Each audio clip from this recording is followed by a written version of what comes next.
างวันก็ล้มจนขาแทบยืนไม่ไหวมองไปทางไหนก็แทบมองไม่เห็นทางยอมรับว่าเหนื่อยยอมรับว่าเคยหมดแรงแต่คำว่ายอมแพ้มันยังไม่เคยอยู่ในหัวใจถึงมันจะอ่อนล้าแต่ยังศรัทธาในเส้นทางถึงมันจะอ้างว้างก็ยังยืนหยัดสู้ไว้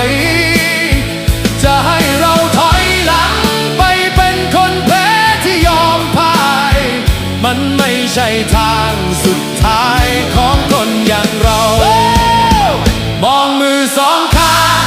ที่ยังกำความหวังเอาไว้แม้มันจะสั่นไหวแต่ก็ยังไม่เคยปล่อยไป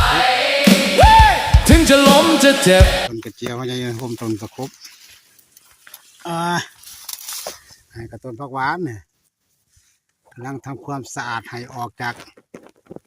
เงากันผักหวานก็อาศัยต้นตะครบนี่ละสวัสดีครับ